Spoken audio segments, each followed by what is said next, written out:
प्रेममा बठ्याइले केही पनि गर्न सक्दैन। प्रेमको बठ्याइले गर्न सक्ने भनेको केही नेताहरू हुन्, देशपट्टिको प्रेमलाई आफ्नो बठ्याइपूर्वक प्रेम गर्दैछन्। प्रेममा बाठोपन कहिले पनि काम आउँदैन। जब देशलाई प्रेम गर्न छोड्यौँ भने हाम्रो संस्कृति घिनाउन लाग्न थाल्छ, आफ्नो व्यक्ति घृणा लाग्न थाल्छ, हाम्रो परम्परा घृणा लाग्न थाल्छ, अनि हामी विदेशी परम्परा, संस्कृति र धर्म अँगाल्छौँ। जब जब नकारात्मक शक्ति बढ्दै जान्छ, ती व्यक्तिहरूको जन्म बढ्दै जान्छ र व्याप्त हुँदै जान्छन्। आजको नेपालको जस्तो अवस्था, यी सबै पार्टीहरू कुनै अलग अलग पार्टी होइनन्। हामी वर्षौंदेखि एउटै भ्रममा रहिरहौँ, यो पार्टी त्यो पार्टी त्यो पार्टी, कति धेरै पार्टी, तर यिनीहरू अलग पार्टी होइन। तर देशमाथि भएको अन्याय अत्याचार हामी किन चुप लागेर बसेको छौँ? किनभने देशपट्टिको प्रेम हामीमा कमी भइसक्यो। वास्तवमा आज विशेष दिन हो, कृष्णको जन्म भएको दिन। हामीहरूले बुझेको हाम्रो शास्त्र, हाम्रो परम्पराले भनेको आज कृष्णको जन्मदिन हो। तर देशको अवस्था यस्तो छ कि हामीले हरेक मान्यता, धर्म, आस्था र विश्वासलाई खण्ड खण्ड गरिएको अवस्था छ। तर आजको दिनलाई म यसरी पनि परिभाषित गर्न चाहन्छु, सिर्फ कृष्ण मात्रै जन्मेका होइन। खास हाम्रो शास्त्रकै हिसाबमा हामीले जाने हो भने, हामीहरूले सकारात्मक तरिकाले सोच्न सक्ने हो भने आजकै दिन थियो सूर्यबाट फुटेर पृथ्वी पनि बनेको दिन। त्यो पृथ्वीको नीलो रङ हाम्रो कृष्णको रङ, र त्यो सूर्यबाट फुटेर निक्लेका ती पिण्डहरू, 7वटा पिण्डमा त चेतना रहन सकेन। किन रहन सकेन? कंसले गर्दाखेरि, नकारात्मक शक्तिले गर्दाखेरि त्यो सूर्यलाई पृथ्वी जन्माउनु अगाडि 7वटा ग्रह मार्नु नै परेको थियो, जहाँ जीवको सम्भावना रहेन। र 8औँमा जसरी कृष्ण जन्मिए त्यसै गरी सूर्यको पनि उपस्थिति भएको थियो, यो हाम्रो शास्त्रले बताउँछ। भनेपछि आजको दिन कति विशेष दिन हो। नकारात्मक शक्तिलाई परास्त गर्नको लागि सकारात्मक शक्ति एकजुट भएर जन्मिने दिन आज एकीकृत शक्ति नेपालको जन्म भएको छ। त्यसमा पनि कृष्ण अझै स्पष्टसँग भन्छन्, यदा यदा हि धर्मस्य ग्लानिर्भवति भारत। मैले सर्टकटमा भनिदिएँ, परित्राणाय साधूनां विनाशाय च दुष्कृतां धर्म संस्थापनार्थाय सम्भवामि। जब जब नकारात्मक शक्ति बढ्दै जान्छ, ती व्यक्तिहरूको जन्म बढ्दै जान्छ र व्याप्त हुँदै जान्छन्। आजको नेपालको जस्तो अवस्था, जुन अवस्थामा आफ्नोपनलाई घृणा गर्न थालिन्छ।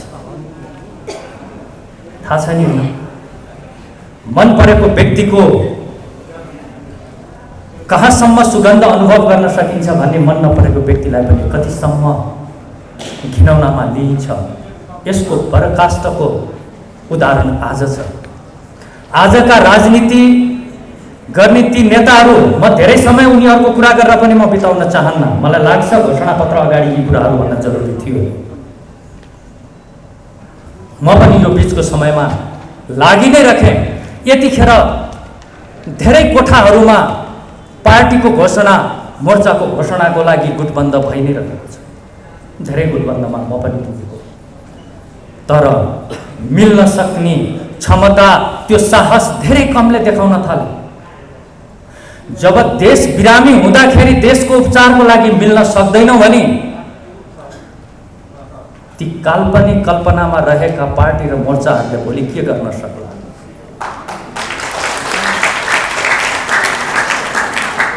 तिनीहरू कसरी फरक हुन सक्छन्? यी अहिले यो देशमा वरिष्ठ नेताका नाममा चिनिएकाहरू आज उनीहरूकै वक्तव्य पल्टाएर हेरौँ। आफ्नै पार्टीभित्रको विभाजन, आफ्नै कार्यकर्ताभित्रको रुष्टता र देशभित्र उनीहरूले जानेको एउटै खुबी हो, आफूमै वैमनस्यता बढाइदियो। अनि मात्रै हाम्रो राजनीति टिक्न सक्छ भन्ने प्रिन्सिपलमा रहेका यी सबै पार्टीहरू कुनै अलग अलग पार्टी होइनन्। हामी वर्षौंदेखि एउटै भ्रममा रहिरहौँ, यो पार्टी त्यो पार्टी त्यो पार्टी कति धेरै पार्टी, तर यिनीहरू अलग पार्टी होइन। जब बिमारी एउटा बिमारी र अर्को बिमारीको गुण सेम हुन्छ भने त्यसलाई दोस्रो बिमारीमा लिन मिल्दैन। पार्टीको घोषणा पत्र या कुनै पनि पत्र लेखेर कपबोर्डमा राख्दाखेरि नै राम्रो र नराम्रो पार्टी छुट्टिन्छ भने काम त किन गर्नु पर्यो? यिनीहरूबाट कहिले पनि यो देशलाई शान्त तुल्याउन सक्दैनन्। जब देशमा शान्ति छाउँछ, उनीहरूलाई राम्रोसँग थाहा छ, तब उनीहरूको केही पनि यहाँ चल्नेवाला छैन। र हामी पनि उनीहरूकै पछाडि लहीलहीमा लाग्यौँ। तर किन लाग्यौँ?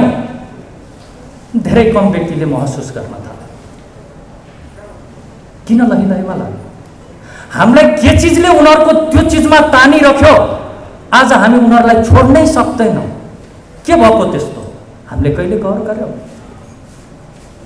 बहुमतको सरकार बन्यो, अर्को पार्टीले देखिसक्दैन। ऊ सुरुदेखि नै सुरु लाग्छ कि बहुमतको सरकार ढल्नमा मजा नै अलग छ। एउटा ठाउँमा गएर बस्छ, हामीलाई जलन हुन्छ। अर्कोको प्रगतिले जलन हुन्छ, अरूको मोर्चाले जलन हुन्छ। देशको लागि राम्रो सोच्नेलाई हामी घर बसेर गाली गर्न थाल्छौँ। मलाई थाहा छ यो घोषणाको पछाडि पनि गालीको वर्षातको सुरुवात हुन्छ। तर म साथीहरूलाई भन्छु, त्यो उनीहरूको मुखबाट शब्द नमिलेको मात्रै हो, त्यसलाई हामीले आशीर्वाद दिन सक्नुपर्छ। यतिखेर म आज यो घोषणा पत्र मलाई पढ्ने जिम्मेवारी दियो, म अत्याधिक खुसी छु। र यहाँ उपस्थित सबैलाई म यसरी भन्न चाहन्छु कि हामी देशको घाउले पोलेको व्यक्तिहरू नै हौँ। हामीलाई कति पोल्यो, हामीलाई कति अप्ठ्यारो लाग्यो भन्ने त हामीहरूको यो एकीकृत शक्ति नेपालको जमघटबाट नै थाहा हुन्छ।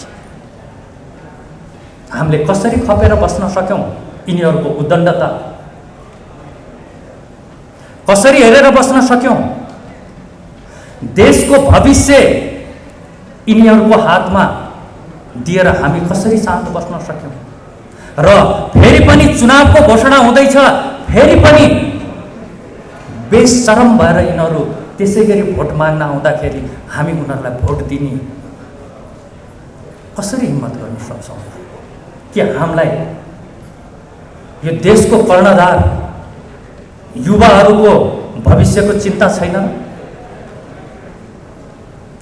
अब के आशा र के एउटा पोइन्ट होला कि यी व्यक्तिहरूले फेरि पनि देशलाई के गर्न सक्छन् भनेर? जसले सिर्फ माग्न मात्रै जानेको छ, ऊ माग्नमा यति लिप्त भइसक्यो, आफ्नो गरगहना सबै बेचिसक्यो, माग्नको लागि बेच्दैछ।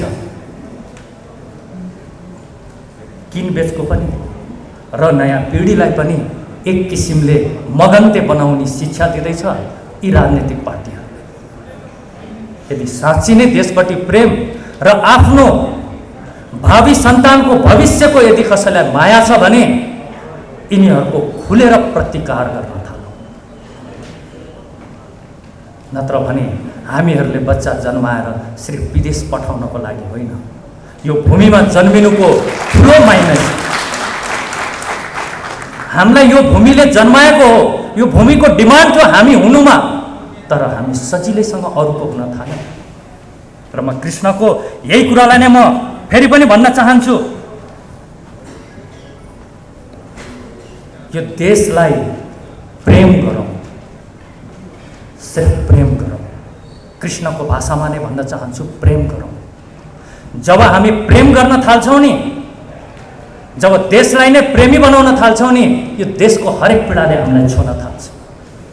हाम्रो देशपट्टिको प्रेमको कमी छ, त्यो कमीले गर्दाखेरि यो देशमा भएको ज्यादती हामीले बर्दाश्त गर्न सकेको हौँ। एकचोटि सोचौँ, हाम्रो प्रेमीलाई कसैले अन्याय अत्याचार गर्यौँ भने हामी चुप लागेर बस्न सक्छौँ?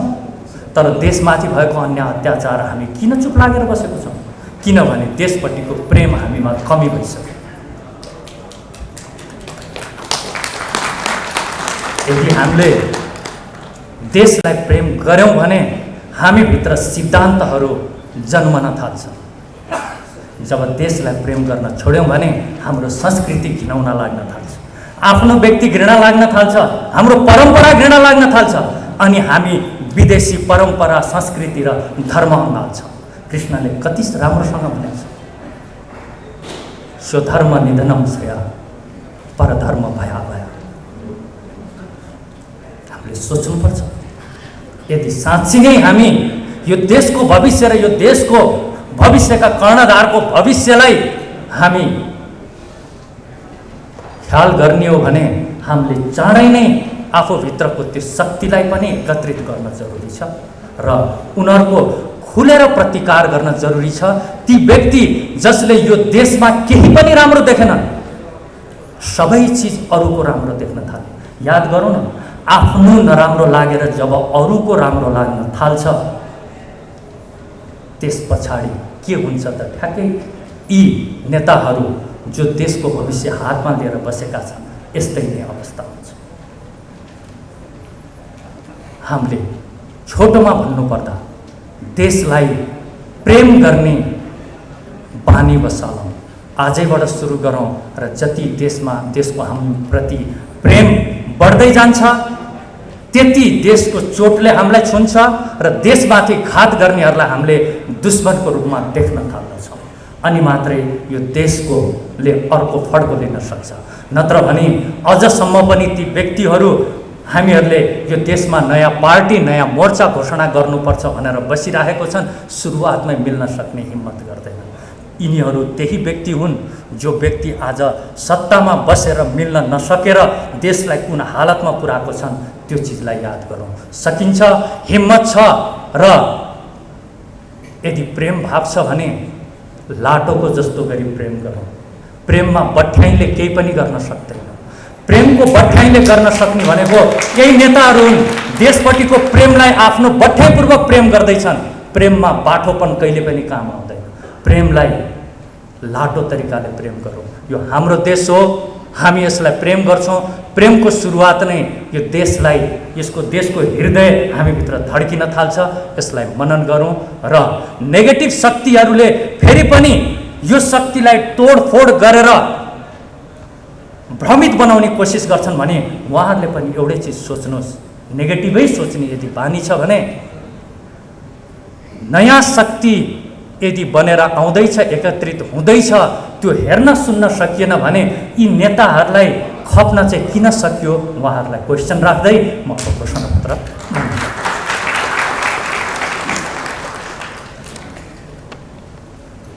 म जसरी लेखिएको छ एकीकृत शक्ति नेपालको घोषणापत्र म जस्ताको तस्तै सुनाउन जाँदैछु। आँखा अलिकति कमजोर पनि छ।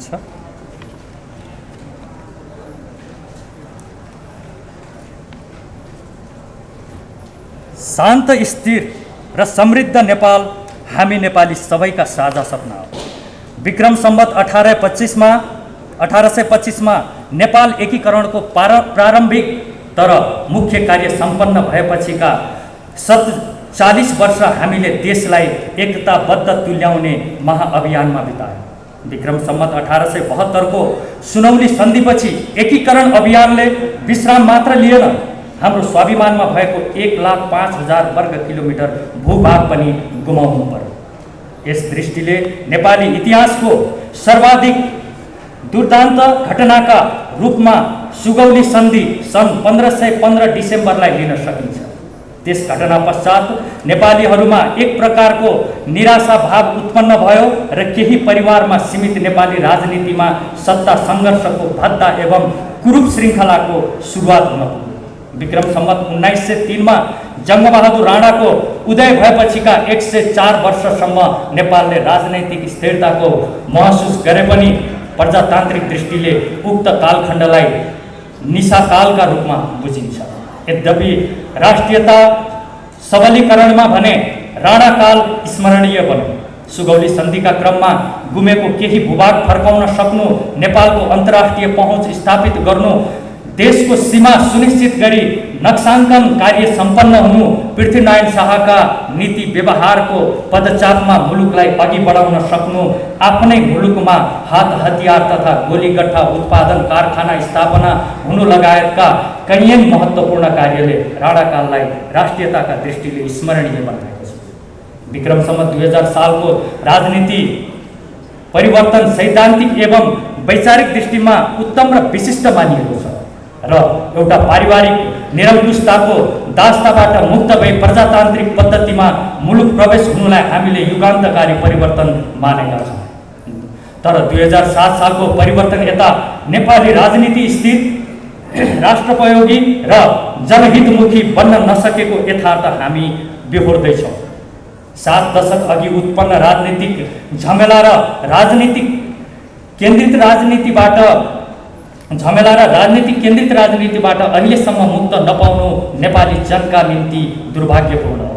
राजा महेन्द्रको शासनकालमा राष्ट्रियता र विकासका दृष्टिले उत्तम मानिए पनि 2017 सालमा उनले चालेको कदमले नेपालको प्रजातान्त्रिक अभ्यासमा पूर्णविराम लागेको र त्यस पछाडि अपरिहार्य बनेको प्रजातान्त्रिक आन्दोलनका कारण राजनैतिक र सामाजिक स्थायित्वमा बाधा उत्पन्न भएको यथार्थलाई हामी अस्वीकार गर्न सक्दैनौँ।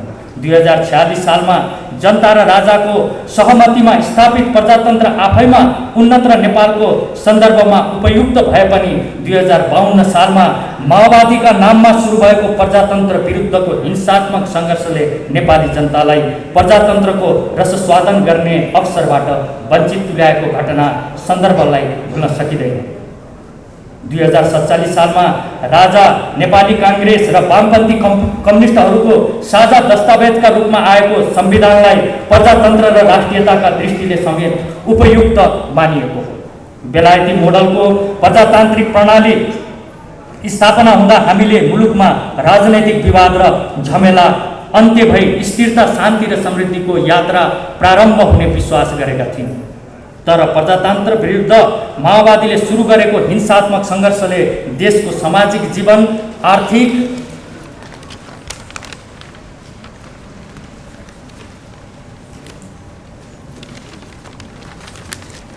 आर्थिक उन्नतिका मार्ग र प्रजातन्त्र सबलीकरणलाई लविक्षत तुल्याइदियो।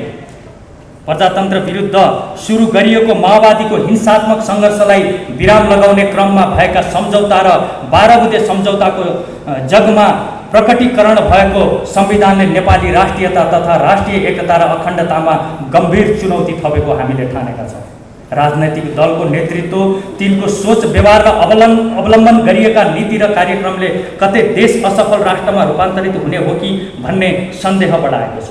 सर्वाधिक उन्नत दाबी गरिएको राजनैतिक प्रणालीमा मुलुकको राष्ट्रियता, राष्ट्रिय एकता, राष्ट्रिय स्वाभिमान र आम जनताको जीवनस्तर नेपालको इतिहासमै सबैभन्दा सङ्कटग्रस्त अवस्थामा पुगेको छ। 2063 को परिवर्तनपछिका नीति र व्यवहार नेपाली राष्ट्रियता र राष्ट्रिय एकता विरुद्ध लक्षित रहेको महसुस आम जनताले समेत गर्न थालेका छन्। जनताले दैनिक जीवनमा भोग्नु परेका समस्याप्रति राज्य संयन्त्र र नेपाली राजनीतिक पूर्ण रूपले बेसरोकार रहँदै आएको महसुस देशवासीहरूले गरिरहेका छन्।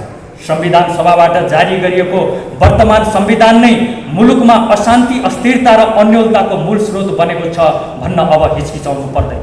यस्तो अवस्थामा विद्यमान संविधानका केही अन्तर्वस्तु, नीति, व्यवहार र नेतृत्व यथावत रहँदा मुलुक असफल राज्यमा रूपान्तरित हुन सक्ने विषय परिस्थितिको खतरालाई दृष्टिगत गरी देशका सम्पूर्ण राष्ट्रप्रेमी एवं देशभक्तहरू एकताबद्ध हुन विलम्ब गर्न नहुने निष्कर्षमा हामी पुगेका छौँ।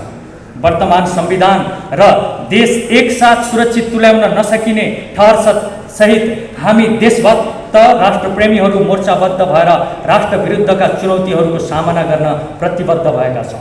सम्पूर्ण देशभक्त राष्ट्रप्रेमी मौलिक धर्म संस्कृति संरक्षणमा पक्षधर तथा एकता र अखण्डताका हिमायतीहरूलाई यसै मोर्चामा सामेल भई राष्ट्र रक्षाको अभियानमा जुट्न हामी हार्दिक अनुरोध गर्दछौँ।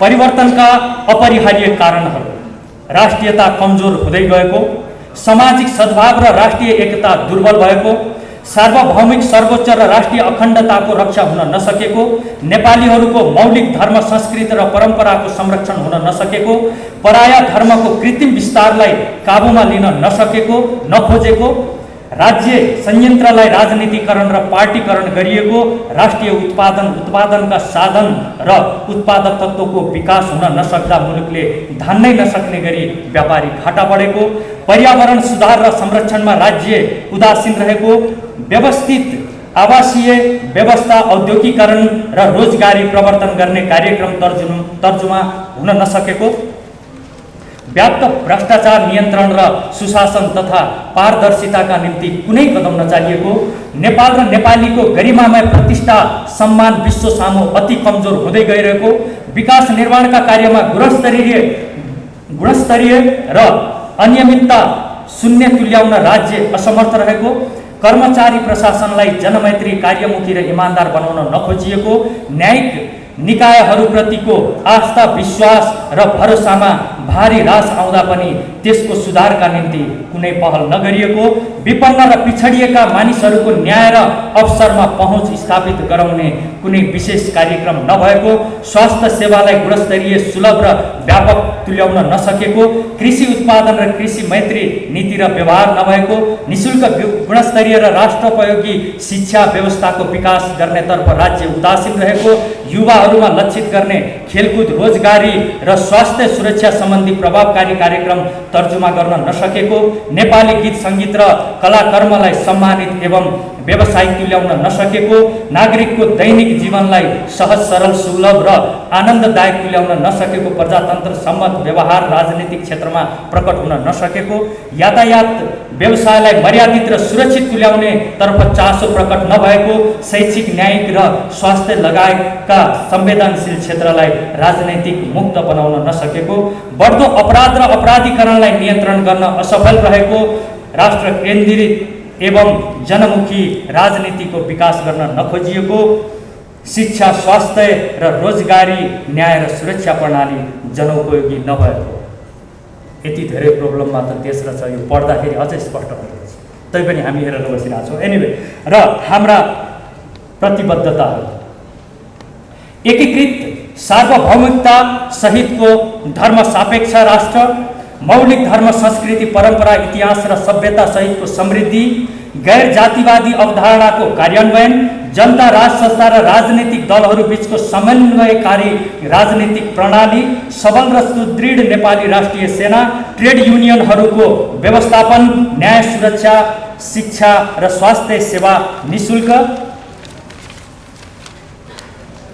सम्पत्ति आर्जन र संरक्षणको सुनिश्चितता सहित राष्ट्रिय पुँजीको प्रवर्धन, भ्रष्टाचार शून्य राज्य संयन्त्र र समाज, स्वदेशी उत्पादन र रोजगारी प्रतिबद्ध प्रवर्धनलाई उच्च प्राथमिकता, महिला पिछडिएका समुदाय र विपन्न वर्गलाई माथि उठाउन विशेष आर्थिक तथा सामाजिक कार्यक्रम, जनमैत्री पारदर्शी र कार्यमुखी कर्मचारी प्रशासन, सन्तुलित एवं राष्ट्र हितमुखी परराष्ट्र नीति र व्यवहार, उत्पादनमुखी अर्थतन्त्र, कर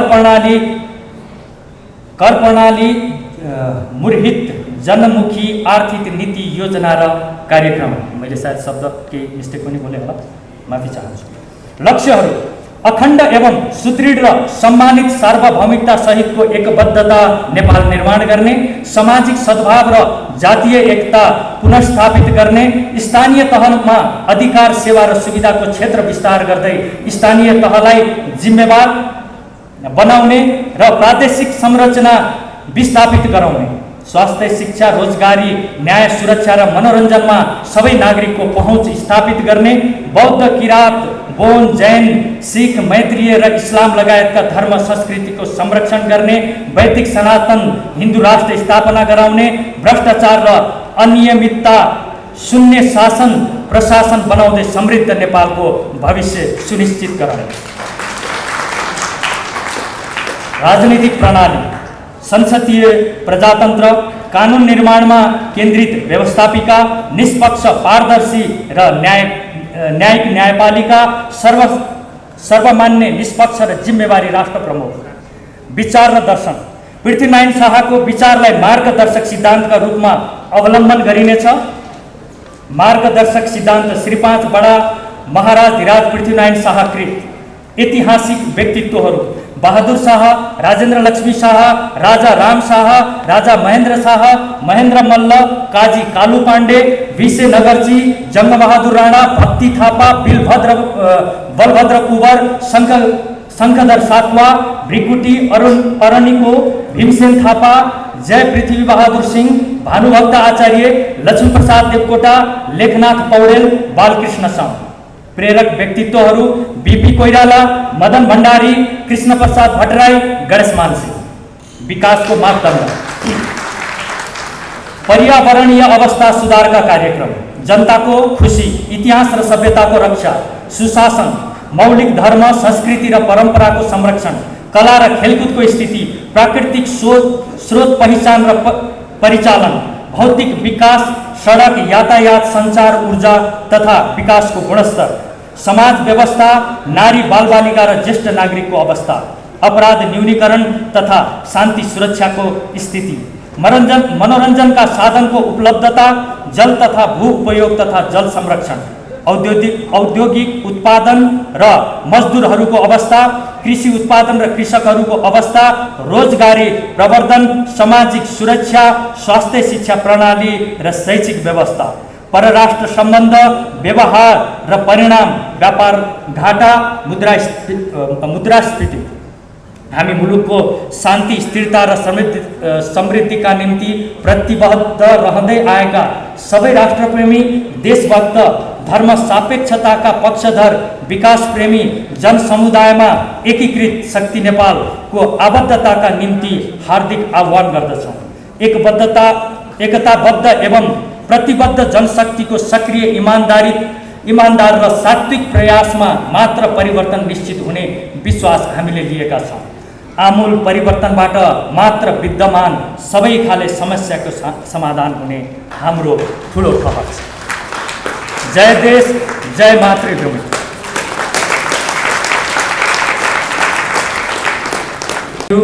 मैले कति शब्दहरूमा मिस्टेक गरेँ होला, तर तपाईहरूले बुझ्नुभयो होला भन्ने आशा राखेको छु। र अन्तमा म यति भन्छु कि देशलाई प्रेम गरौँ र प्रेम गरिसकेपछि प्रेमीको बारेमा जान्नलाई कुनै अध्ययन र विदेशी ज्ञानहरूको कतै जरुरत पर्दैन। Thank you.